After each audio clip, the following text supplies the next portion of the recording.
Hey, I'm Stephanie Forian, and it's Tech Talk time. Tech Talk, Tech Talk, Time to talk tech. tech.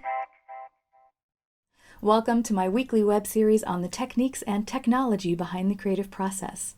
I'm still in the midst of my series on how the voice works because great vocals aren't magic. They're good vibrations. So let's figure out how to make them.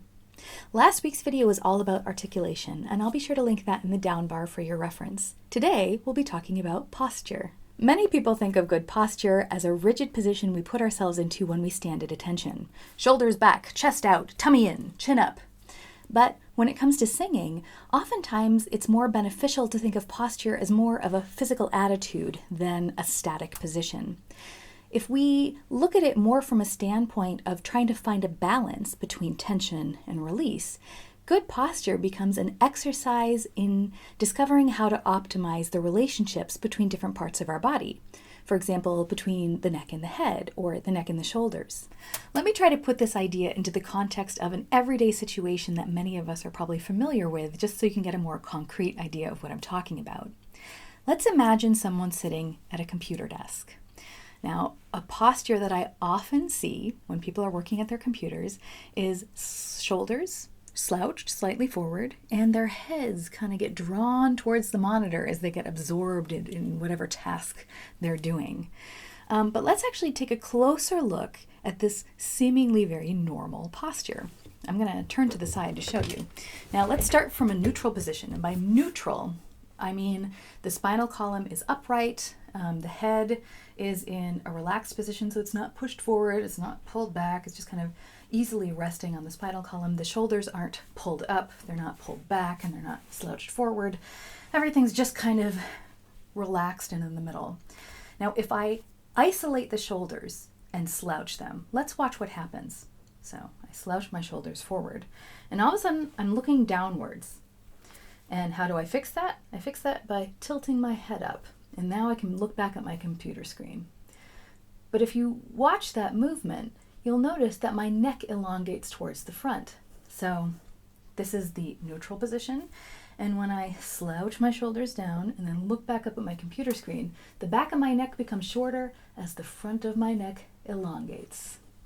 Now, if you watched any of my other videos in this series on the muscles involved in vocalization, resonance, and articulation, you'll know that a lot of those muscles are located right here.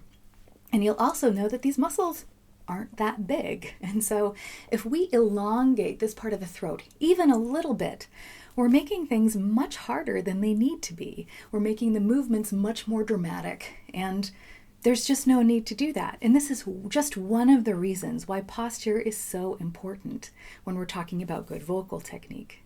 If you're in school or you have a job in an office, you might find yourself kind of sinking into this sneaky slouch position several hours every day. And returning to that position day in and day out can build a habit.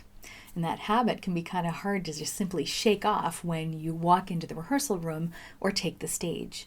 And this is why it's very important that we start to become aware of how we use our body in daily life.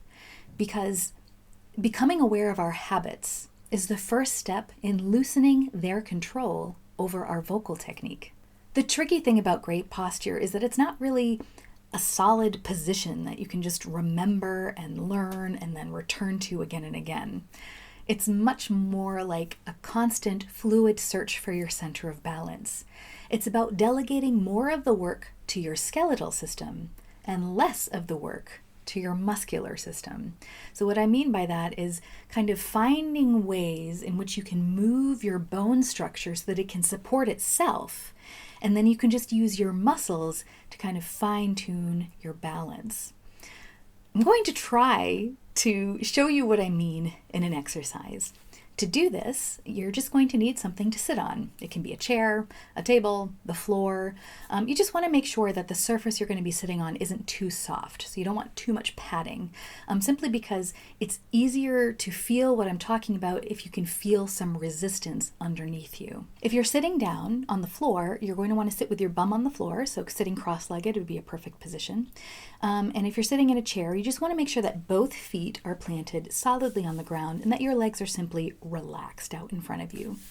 And the first step is to just kind of wiggle your bum from side to side and back and forth and maybe in little circles, and just try to, really feel that connection to the chair or the floor. Make sure that you become very aware of that surface. And then what you're going to do is you're going to tip your hips forward and back. First, the movements are going to be really, really big. And then over time, their movements are going to become smaller and smaller. And then when you feel like you kind of fall into a centered place, that's going to be neutral for now. You can just let yourself rest there. And you'll know that the feeling is right when you don't feel like you have to hold your body there. Your body just kind of comes to a rest in this position.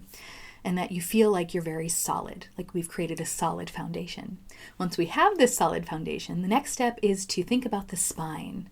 And close your eyes. You can imagine your spinal column as a tower of blocks. And in the end, what we're going to want to do is make sure that each block is one over the other in this tower to make it very stable.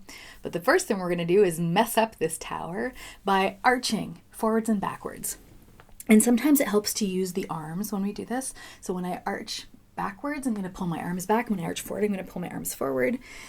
And just like we did with the hips, we're going to make this movement really, really big at first, and then we're going to have it get smaller and smaller. And then once it gets much smaller, you can just rest your hands gently on your thighs. And just like we did with our hips, you're going to come to rest in a position that feels centered and upright.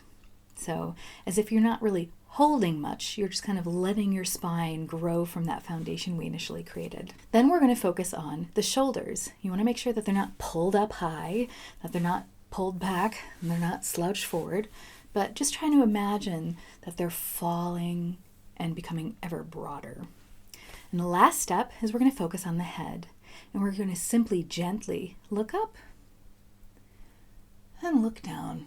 And the movement is going to be very large at first, and then it's going to become increasingly smaller until once again we find a position that feels like it's centered, where we don't feel like we're looking up, where we don't feel like we're looking down, where we simply feel like everything's in the middle. And this position is what I tend to call a neutral position. But when I was first doing these exercises, I did them without a mirror, and then I also did them in front of a mirror.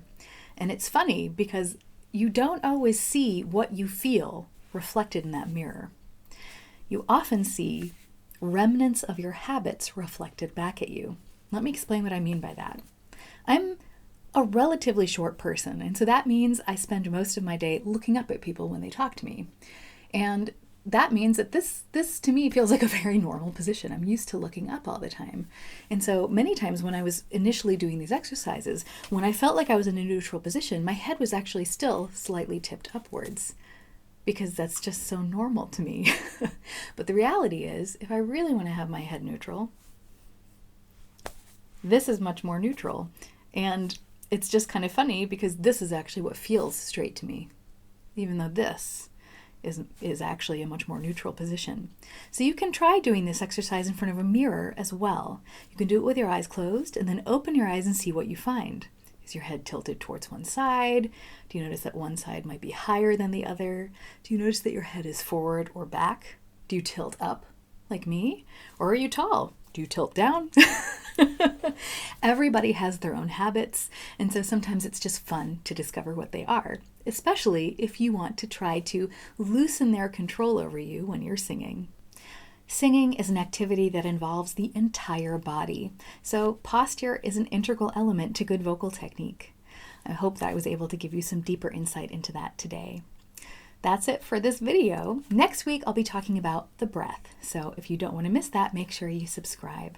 If you liked this video, make sure you give it a thumbs up because that will help my channel grow. And as always, thank you so much for choosing to spend some of your time with me today. I hope you have a wonderful week and that I'll see you again soon for some more Tech Talk time.